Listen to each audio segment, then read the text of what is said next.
অনেক অমুসলিমের এই ভুল ধারণা আছে যে তাদের ধর্মে মাংস খাওয়া হারাম, এবং অনেক হিন্দুই মনে করেন যে তাদের ধর্মে লেখা আছে মাংস খাওয়া হারাম। আপনিও বললেন আপনাদের ধর্মে মাংস খাওয়া হারাম। ভাই সাহেব, আপনি আপনার ধর্ম সম্পর্কে কম জানেন। এজন্য আমি বলি, হিন্দুইজমকে জানার জন্য হিন্দুদের দিকে তাকাবেন না, হিন্দু ধর্মগ্রন্থগুলো পড়েন। হিন্দু ধর্মগ্রন্থ পড়লে দেখবেন লেখা আছে মনুস্মৃতিতে অধ্যায় নাম্বার 5 শ্লোক নাম্বার 30-এ। এতে লেখা আছে ঈশ্বর কিছু জানোয়ারকে বানিয়েছেন খাদক হিসেবে এবং কিছুকে বানিয়েছেন তাদের খাদ্য হিসেবে। God has created some animals to eat and some to be eaten.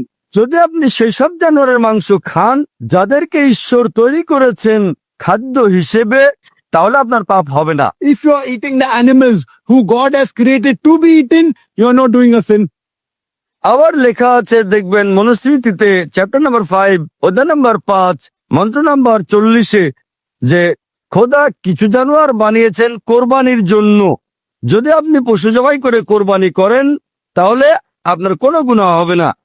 এরপর লেখা আছে মনুস্মৃতিতে অধ্যায় নাম্বার 5 মন্ত্র নাম্বার 41-এ যে জীব হত্যা করা যেসব জীব খাদ্য হিসেবে তৈরি হয়েছে সেটাতে কোনো গুনাহ নেই। এভাবেই বেদের অনেক অংশে লেখা আছে যে ঋষি মাংস খেতেন, জানোয়ারের মাংস খেতেন। সময় নেই বিস্তারিত বলার মতো, কিন্তু যদি আপনি মহাভারত পড়েন অনুশাসন পর্ব অধ্যায় নম্বর 88, এতে যুধিষ্ঠির ছিল পাণ্ডবের এক ভাই। সে জিজ্ঞেস করলো বিশ্বকে যে আমরা পুজোতে কোন খাবার দেব ভগবানকে, ঈশ্বরকে, যেন আমাদের পূর্বপুরুষেরা সন্তুষ্ট থাকেন। বিশ্ব বলল যুধিষ্ঠিরকে যে যদি তুমি পূজোয় শাকসবজি দাও তাহলে আমাদের বাপদাদারা 1 মাসের জন্য সন্তুষ্ট থাকবে।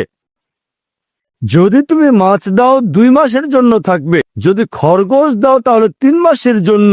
যদি মাংস দাও তাহলে 4 মাসের জন্য। যদি তুমি শূকরের মাংস দাও তাহলে 5 মাসের জন্য। যদি পাখির মাংস দাও তাহলে 6 মাসের জন্য। যদি হরিণের মাংস দাও তাহলে 7 মাসের জন্য। সম্পূর্ণ তালিকা, মাশাআল্লাহ, বড় একটা তালিকা। তারপর লেখা আছে যদি গরুর মাংস দাও তাহলে পুরো 1 বছরের জন্য আমাদের বাপদাদারা সন্তুষ্ট থাকবে, এবং যদি গন্ডার দাও তাহলে পুরো 20 বছরের জন্য আমাদের বাপদাদারা খুশি থাকবেন। সম্পূর্ণ তালিকা। আপনি কোনটা চান বলেন? মাছ, খরগোশ, কি চান আপনি বলেন? এটা আপনারই গ্রন্থে লেখা আছে, আমার গ্রন্থে না। আমার ধর্মে সবকিছু খাওয়ার অনুমতি নেই, সেসব খাবো যা আমাদের জন্য হালাল। একইভাবে বাইবেলেও লেখা আছে আপনি মাংস খেতে পারবেন। বেশিরভাগ ধর্মের গ্রন্থে লেখা আছে যে আপনি মাংস খেতে পারবেন। যদি কোনো অমুসলিম আমাকে বলে যে আমি শাকাহারি, আমার কোনো আপত্তি নেই। আপনি ননভেজ পছন্দ করেন না তাহলে খাবেন না। কিন্তু কোনো